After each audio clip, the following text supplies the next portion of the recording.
আসসালামু আলাইকুম lovely audience, আশা করি আপনারা ভালো আছেন। বাংলাদেশের ক্রিকেটের এমন একটা অন্ধকার আচ্ছন্নর ভিতরে পড়ে যাচ্ছে, সেটা কিন্তু ধীরে ধীরে আমরা টের পাইতে আছি। এখন সেই সংবাদটা হচ্ছে ঢাকা 5 তারকা হোটেলেই কিন্তু সেটা 30 ডিসেম্বর প্লেয়ার ড্রাফট হবে। আর সেই ড্রাফটে যেই প্লেয়ারদেরকে ডাকা হয়নি সেই প্লেয়ার হচ্ছে 1 নম্বর মোসাদ্দেক হোসেন সৈকত, দেন এনামুল হক বিজয়, দেন শফিউল ইসলাম এবং আদার্স প্লেয়ারদেরকে, মিজানুর রহমানদেরকেও এই মুহূর্তে তাদেরকে প্লেয়ার ড্রাফট থেকে রিমুভ করে দিয়েছে বিসিবি। সাবাস বিসিবি, আপনাকে অসংখ্য ধন্যবাদ।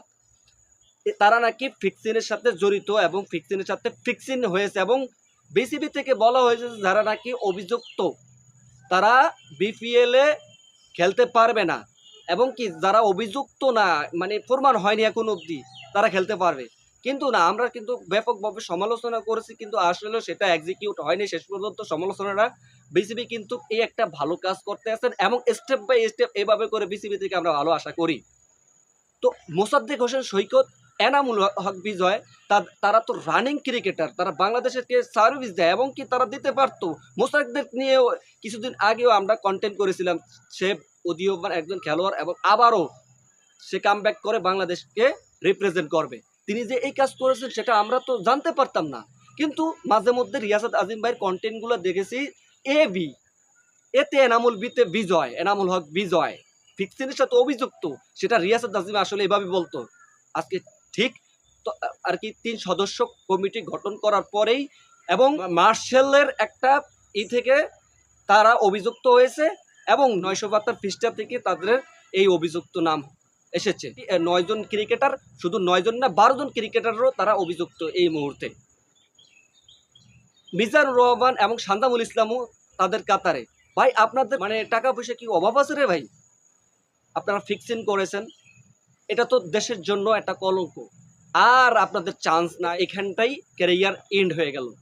সুতরাং আপনারা এই পর্যায়ে আসলে চান্স পাওয়ার কোনো মতেই কাম্য নয়। তো যাই হোক, শুধুমাত্র তারা ক্রিকেটার, তারা তো একলা চুরি করে নেই, তাদের সাথে তো আরও আছে। আপনারা প্রকাশ করেন, এক্সপোজ করেন কারা কারা, আমরা দেখি এবং আমরা প্রকাশ করব আমরা আমাদের সোশ্যাল মিডিয়ার মাধ্যমে কারা কারা।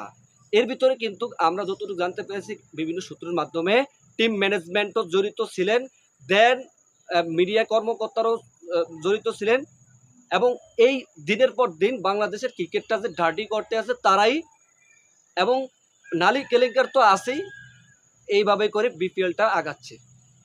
যাই হোক, 1 ডজন আর কি ক্রিকেটারদের নাম রিমুভ করে দিয়েছে এই মুহূর্তে বিসিবি, আমরা জানতে পেরেছি। আগামীকাল প্লেয়ার ড্রাফট হবে। আর এই যে তার আগে এই দুঃখ সংবাদগুলো, এটা আসলে বিপিএল এর জন্য এবং বাংলাদেশের ক্রিকেটের জন্য ভাবমূর্তি আসলে নষ্ট হয়ে যাবে।